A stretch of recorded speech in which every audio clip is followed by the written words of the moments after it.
여러분 혹시 영웅이라는 뮤지컬 영화 알아요? 네, 어떤 내용이죠? 누가 등장하죠? 네, 안중근 의사가 나오죠. 독립운동가였던 안중근 의사의 마지막 1년을 노래와 이야기로 풀어낸 영화 또는 뮤지컬이에요. 자, 이 안중근 의사 여러분들 잘 알고 있죠? 네, 잘 알고 있으니까 전도사님이 간략하게 요약해서 얘기할게요. 안중근 의사는 우리나라의 독립을 위해서 학교도 세우고 독립군들과 함께 모여 독립을 위해 이 독립운동을 힘쓴 사람이에요. 이 사람이 얼만큼까지 그런 큰 의지를 보였냐면 맞아요. 자신의 손가락 한 마디를 잘라내고 이 독립에 대해 독립운동에 헌신하겠다라는 맹세를 피로 새겼어요. 그 정도로 우리나라의 독립이라면 무엇이든 하겠다라는 다짐을 했던 사람이에요. 그래서 어떤 업적을 세웠죠?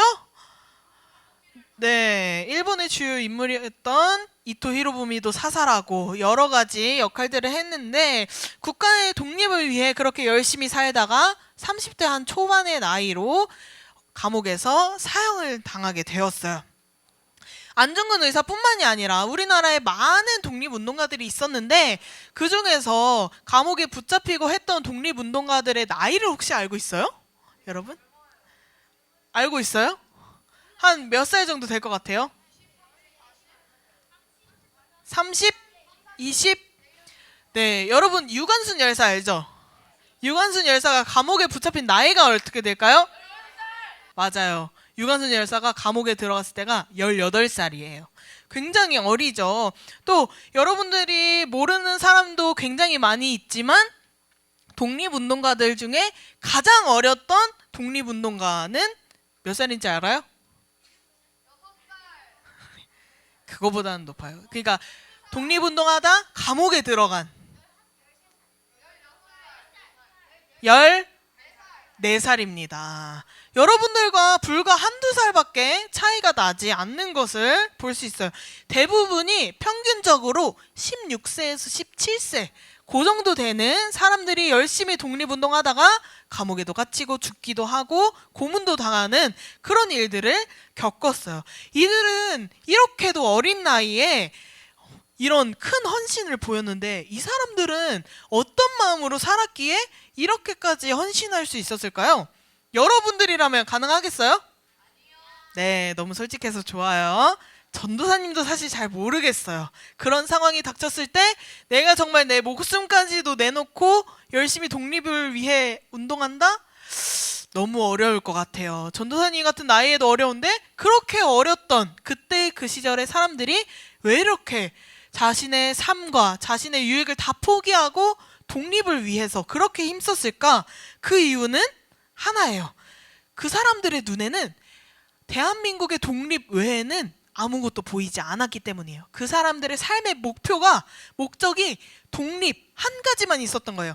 내가 좋은 대학도 가고 싶고 열심히 공부해서 좋은 직장도 갖고 싶고 연애도 하고 싶고 좋은 삶을 살고 싶은데 그런 게 목적으로 삼은 게 아니라 오로지 하나, 대한민국의 독립만을 신경 쓰고 그것만 바라보았기 때문에 나의 삶도 내려놓고 나의 목숨까지도 내어놓는 헌신을 보여줬던 거예요. 다른 것들이 중요하게 여겨지지 않았어요. 오늘 이 시대를 살아가는 여러분들은 우리가 독립을 해야 할 필요는 없지만 무엇을 위해 살고 있나요? 우리는 무엇을 위해 살아야 할까요? 오늘 말씀 속에서 바울의 삶을 통해 우리는 무엇을 위해 살아가야 하는지 함께 깨닫는 시간이 되기를 축복합니다. 여러분, 자 이제 전도사님이 좀 많이 했기 때문에 좀 흔한 질문이기도 해요. 여러분들이 잘 맞출 줄 믿습니다. 자, 이 빌립보서는 누가 썼을까요? 아, 빨랐어요. 아! 땡! 바울이죠. 자, 바울이 어디에 편지를 보냈는데 어디에 보냈을까요? 네.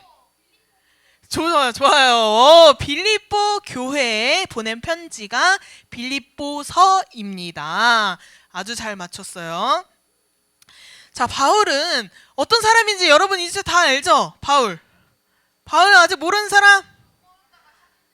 네, 바울은 원래 예수님 믿는 사람을 박해하던 사람에서 예수님을 만나고 완전히 변화되어서 오로지 예수님만을 위해서 살아온 사람이에요. 언제든 어디서든 예수님을 위해서라면, 예수님의 말씀을 전할 수만 있다면 무엇이든지 하던 사람이었죠. 그는 이 빌립보 교회에 편지를 쓰면서 자신의 삶을 이야기했어요. 여러분, 저는 이렇게 살아왔는데 여러분들도 이렇게 사셔야 합니다. 이런 것들을 알려줬어요. 이때 바울의 상황이 어땠을까요? 바울의 상황이 어땠을까요? 네. 아닙니다. 네. 그렇죠. 감옥에 있었어요. 바울은 억울하게 감옥에 갇혀 있었는데 그 와중에도 예수님만을 가장 중요하게 여겼어요. 바울이 얼마나 예수님을 중요하게 여겼는지는 우리가 오늘 읽은 본문 속에 나와 있는데 여러분들이 한번 찾아보세요. 우리가 오늘 읽은 본문 속에 바울이 얼마나 예수님을 생각하고 예수님만 바라봤는지 6글자로 딱 나와 있어요. 네, 맞습니다. 자, 살든지 죽든지 상관 않고 예수님만 바라봤다는 거예요. 살든지 죽든지 바울의 인생의 목표는 딱 하나, 예수님께 영광을 돌리는 것, 요것만 생각하면 살았어요. 바울의 삶의 목적은 예수님께로만 향해 있다는 것을 알 수 있죠. 그래서 살든지 죽든지 상관없었어요. 죽는 것도 두려워하지 않았어요. 여러분, 죽는 것을 두려워하지 않는다는 것은 참 대단한 것 같아요. 여러분들은 죽음에 대해서 어떻게 생각해요? 죽음? 좋아요? 나빠요? 자, 아직 다가오지 않은 먼 미래의 이야기 같기도 하고 또 우리가 알지 못하는 것들이 있기 때문에 두려움도 생길 수 있어요. 전도사님도 평소에는 죽음에 대해서 한 번도 생각하지 않아요.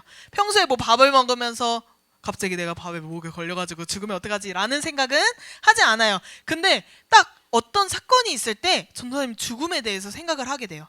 어떤 사건이냐면 네, 누군가의 잘못이나 실수로 인해서 사람이 죽었을 때, 음주운전이라든지 아니면 공장에서 사고가 일어난다든지 그런 사고나 자연재해로 인해서 많은 사람들이 목숨을 잃었을 때 죽음에 대해서 한번 생각해 보는 것 같아요. 아, 나도 언젠가 아침에는 갑자기 저렇게 죽게 될 수 있겠구나 라는 생각을 한 번씩은 하게 되는 것 같아요. 근데 죽음에 대해서는 사실 사람들이 평소에는 생각하지 않다가 뭔가 그런 특별한 경험을 겪고 나서 죽음에 대해서 생각하는 경우가 많은데 예수님을 믿는 우리들은 이 죽음에 대해서 어떻게 받아들여야 할까요? 좋게? 자, 두려워하지 않는다라는 모습은 죽음에 대해서 어떻게 받아들이고 있는 걸까요? 상관없다? 자, 그러면 한번 들어보세요. 자, 우리 어차피 죽으면 천국 간대, 예수님 만난대. 그럼 공부만 하고 힘든 이 삶보다 죽는 게 더 낫지 않을까? 빨리 죽을까? 자, 어떨 것 같아요? 당장 죽으면 더 좋은 거 아닌가? 좀 이상하죠? 자, 여러분들은 그래도 지금 조금 본인들이 생각하고 좀 우리가 배운 걸 토대로 좀 생각을 많이 할 수 있지만 유치원 아이들은 들은 대로 믿는 경우가 많아요. 네, 그래서 하루는 이 유치원 애기들이 친구들과 함께 이런 이야기를 했대요. 예수님 너무 보고 싶어. 예수님 어떻게 만날 수 있지? 예수님 죽으면 만날 수 있대. 빨리 죽고 싶다. 자, 어때요, 여러분? 놀랍지만 정말 실화였어요.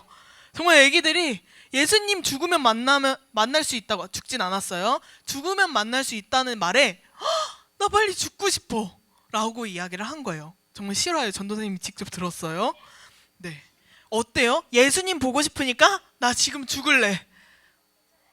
어때요? 좀 이상하지 않아요? 우리는 아무 때나 죽어도 될까요? 예수님 만나야 되니까? 죽음만을 기대하며 사는 삶이 두려워하지 않는 것이 아니에요. 두려워하지 않는다고 했지 죽음만 바라보고 나는 죽고 싶어 라고 사는 게 아니라고 바울은 이야기했어요. 우리 같이 21절과 22절 한번 같이 읽어보겠습니다. 시작! 이는 내게 사는 것이 그리스도니 죽는 것도 유익함이라. 그러나 만일 육신으로 사는 이것이 내 일의 열매일진데 무엇을 택해야 하는지 나는 알지 못하니라. 자, 이 이야기가 어떤 이야기냐면 바울이 이렇게 얘기한 거예요. 나는 예수님을 위해 살아요. 그래서 죽는 것도 두렵지 않고 죽는 것도 나에게 좋은 일이라 여겨집니다. 하지만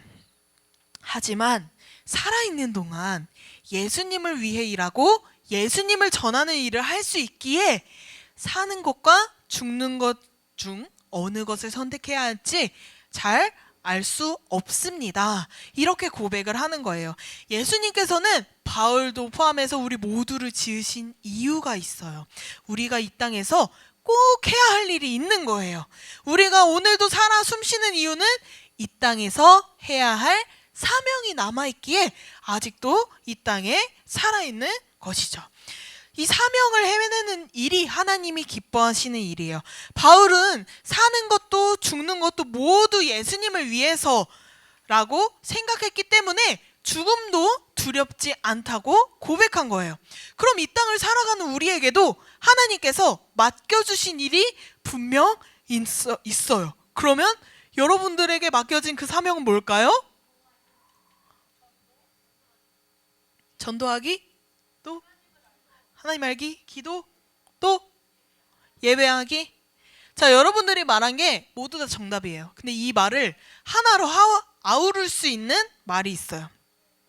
기본적으로 우리가 각자가 가진 사명은 조금씩 다를 수 있어요. 내가 해외에 나가서 복음을 전할 수도 있고, 내가 이 삶 속에서 복음을 전할 수도 있고, 내가 진짜 전도사나 목사가 될 수도 있고, 그 각자의 사명은 다른데 기본적으로 사람이 가진 사명은 예수님만 생각하면서 사는 거예요. 우리가 이 땅에서 해야 할 일, 예수님만 생각하며 사는 거예요. 그럼 예수님만 생각하며 사는 삶, 어떤 삶이냐? 뭐 공부 시간에도 예수님 뭐 이러면서 찬양하고 다른 거 집중 안 하고 운전하다가도 예수님만 생각, 그런 게 아니고 어떻게 사는 건지 한번 알려줄게요. 사람들은 착하게 대해주는 걸 좋아할까요? 아니면 누군가가 나한테 먼저 다가와서 착하게 해주기를 바랄까요? 그렇죠. 두 번째죠. 왜 두 번째를 더 원하죠? 내가 먼저 베풀어주면 저 사람이 나한테 어떻게 할지를 몰라요. 내가 착하게 베풀어준다고 해서 똑같이 착한 게 돌아오는 게 아니라 저 사람은 나를 무시하고 나를 쉽게 생각할 수도 있어요. 그렇기 때문에 사람들은 먼저 이렇게 착하게 해주고 먼저 이렇게 도와주고 하는 거는 바보나는 짓이야 라고 생각하며 먼저 잘 하지 않아요. 하지만 바울은 예수님을 사랑하고 예수님만을 바라보며 사는 사람들은 다른 사람들을 도와야 한다고 이야기하고 있어요. 그것이 예수님을 높이고 예수님께 영광 돌리는 일이라고 말해요. 여러분들 그럼 다른 사람 돕는 일엔 뭐가 있어요? 너무나도 많죠. 뭐가 있어요? 사회봉사도 있고, 또 간단하게는 옆 친구가 성경책을 안 가져오면 내가 같이 보여주고 네, 친절하게 대해주고 예의 있게 말하고 상냥하게 대해주고, 어려움이 있는 친구를 도와주고, 새로운 친구가 있다면 먼저 다가가주고, 또 다퉜을 때도 먼저 다투지 않는 게 제일 좋겠지만 내가 먼저 가서 화해하고 이해하고 배려해주는 이런 모습들이란 말이에요. 근데 여러분, 우리가 항상 다른 사람에게 화해하고 잘해주고 친절하게 대해주고 하는데 그 다른 사람들은 나한테 어떻게 해요? 그렇게 해주나요? 그렇게 잘 안 해주는 경우가 있어요. 그러면 우리가 때로는 헷갈릴 때가 있어요. 예수 믿는 사람은 무조건 참아야 되나? 참는 사람이 믿음이 좋은 사람인가? 우리는 맨날 먼저 사과하고 화해하고 먼저 배려하고 이해해주고 하는데 쟤는 하나도 안 해. 근데 예수 믿는 사람은 항상 그렇게 하는 게 믿음이 좋은 사람인가? 정말 예수님 바라보는 사람은 항상 이렇게 내가 억울한 일이 있어도 답답한 일이 있어도 항상 참고 견디고 그래야 되나? 여러분 어때요? 좀 억울하지 않아요? 우리만 어떻게 나만 계속 참으라고 해요? 좀 힘들지 않을까요? 예수님도 성경에 보면 불의한 일을 하거나 사람들이 잘못된 행동을 할 때 어떻게 해요? 화를 내시고 욕을 하시고 상도 뒤엎고 그렇게 하신단 말이에요. 근데 예수님 저렇게 하셨는데 왜 우린 못해요? 라고 생각하지 않나요? 우리를 하나님께서 이 세상에 빛과 소금으로 살아가라고 어둠을 비추고 잘못된 것을 알려주라고 하셨는데 잘못된 것을 알려주는데 어떻게 우리는 화를 참고 어떻게 항상 좋게만 이야기하나요? 이럴 때 우리는 굉장히 헷갈리고 어려운 마음이 드는 것 같아요. 그럴 때 우리가 어떤 부분에서 참는지 잘 알아야 돼요. 바울은 이렇게 이야기했어요. 불의를 보고 참지 못하고 상대방의 잘못된 행동에 화를 내는 것이 누구를 위한 것이냐고 물었어요. 내가 잘못된 것을 보고 화가 나요. 화를 냈어요. 짜증을 냈어요. 무엇을 위해서 짜증을 낸 건지 우리가 깊게 생각해 봐야 돼요. 그 사람을 정말 사랑해서 화를 내고 짜증을 낸 건지 아니면 내가 기분이 나쁘고 내가 화가 나서 짜증내고 화를 내는 건지 그 사람에게 참지 않고 화를 내는 것이 하나님의 영광을 위한 것인지 나의 영광을 위한 것인지 결정적으로 그런 일들이 그 사람을 사랑해서 살리고 싶어서 하는 행동이었는지 단지 내 기분이 나빠서 내가 화가 나서 내가 짜증이 나서 할 말을 참지 않았는지 이것이 중요해요. 만일 여러분이 내 기분이 화가 나서 화를 낸다면 올바른 자세가 아닌 거예요. 정말 그 사람을 사랑한다면 그 문제가 그 사람에게 죽고 사는 문제가 아닌 이상은 오래 참는 게 사랑이라고 말해요. 만약 그 사람이 절벽 앞에 서 있어요. 근데 그것도 모르고 자꾸 뒷걸음질 쳐서 뒤로 가요. 그러면 두 걸음만 더 가면 떨어져 죽는 거예요. 그런 상황에서 우리가 화를 내는 거예요. 야, 너 뒤로 두 걸음만 더 가면 진짜 떨어져 죽어! 라고 할 때 화를 내는 거예요. 근데 그 사람 뒤에 평지가 쭉 있어요. 막 뒤로 가요. 위험한데 그 사람의 삶과 죽음에 딱히 문제는 없어요. 그러면 참아주는 거예요. 내가 비록 그의 행동에 화가 나도 짜증이 나도 참는 거예요. 그게 바로 사랑이라고 말씀하셨어요. 예수님만을 생각하고 예수님만 바라보며 사는 사람의 선택은 내 기분, 내 생각이 아니라 하나님의 말씀이에요. 나의 기분대로 선택하는 것은 아무에게도 유익이 되지 않아요. 내가 짜증난다고 해서 상대방에게 똑같이 짜증냈어요. 그럼 상대방이 너 너무 마음이 아파서 짜증을 내는구나. 내가 위로해 줄게. 라고 이렇게 다가오나요? 웃음이 나죠, 여러분. 똑같이 짜증내요. 너 왜 나한테 짜증내? 난 너 짜증내는 거 기분 나빠. 라고 똑같이 다가오겠죠. 누구에게도 유익이 없어요. 내가 짜증을 내면 그 사람도 짜증나고 같이 짜증내다가 더 악화될 뿐이에요.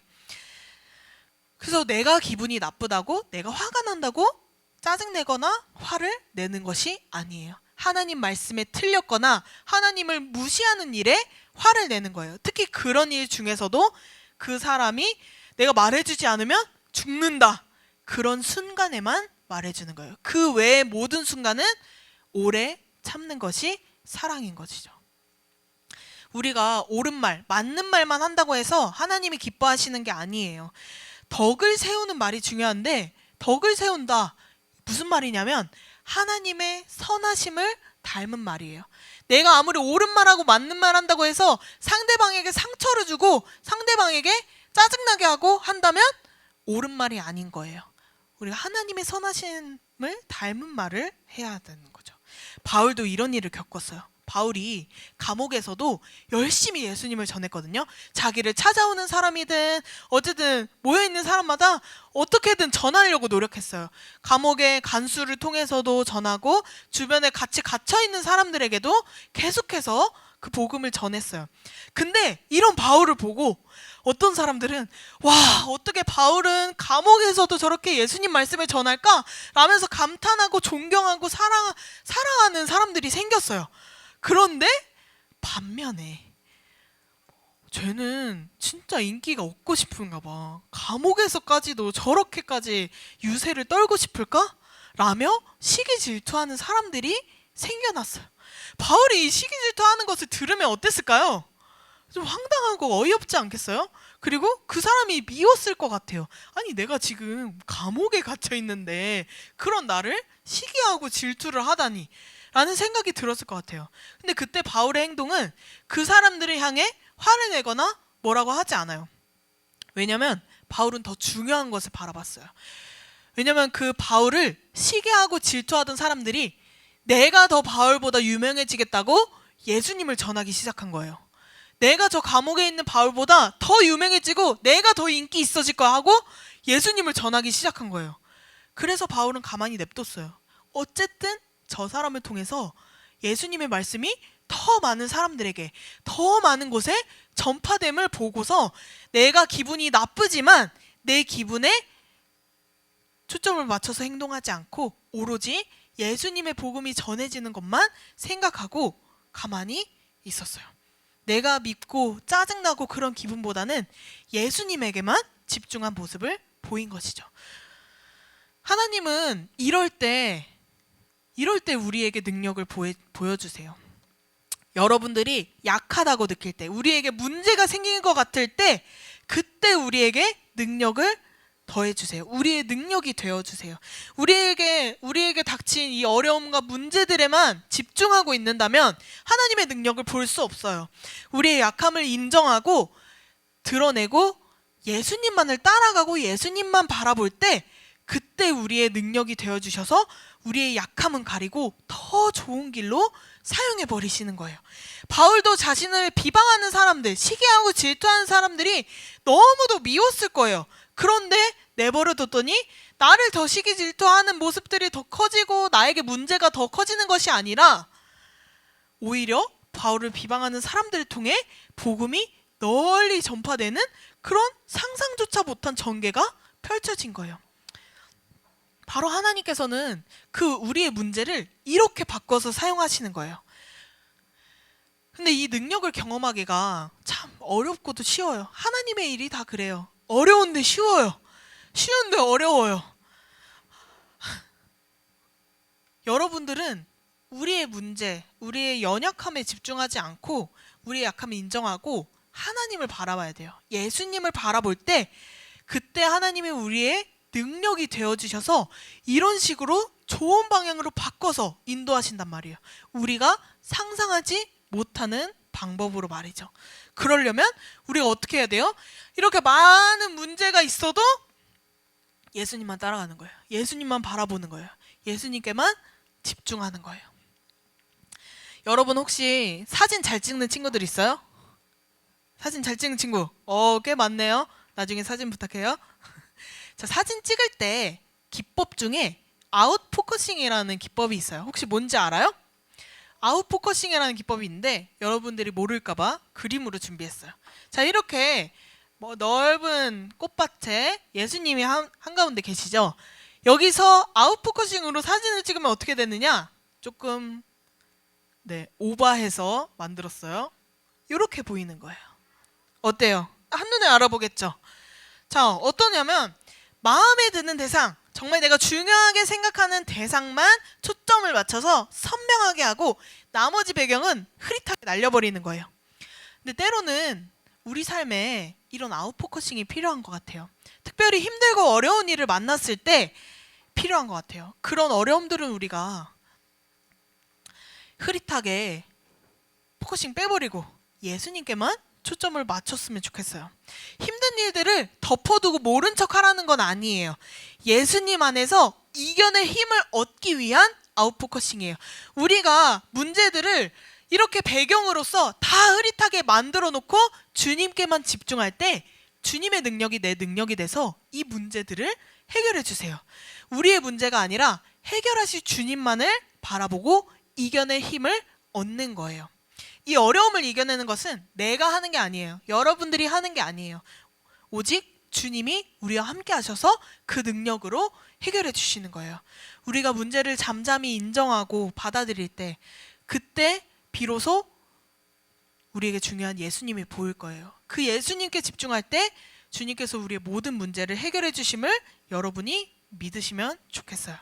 우리에게 크게 다가오는 문제들은 나에게는 크게 다가올지 몰라도 배경일지 몰라요. 아웃포커싱으로 우리가 흐리게 잡고 진짜 중요한 것에 초점을 맞출 때 우리가 이 땅을 살아가는 목적을 되찾게 될 거예요. 우리의 삶에 어떠한 문제가 생겨도 죽음이 다가와도 두려워하지 않고 예수님만 바라볼 수 있게 될 거예요. 그럴 때 주님이 주시는 평안과 기쁨은 나뿐만 아니라 우리 주위에 있는 사람들에게도 함께 느끼게 될 줄 믿습니다. 여러분들 우리 삶에 가장 중요한 예수님을 바라보며 살기를 축복합니다. 이것이 우리 삶의 목적이에요. 무엇을 위해 살아야 하느냐? 우리는 예수님을 위해 살아야 합니다. 우리 함께 주님을 바라보며 이 땅에서도 천국같이 하나님과 함께 하나님의 능력으로 살아가기를 예수님의 이름으로 축복합니다.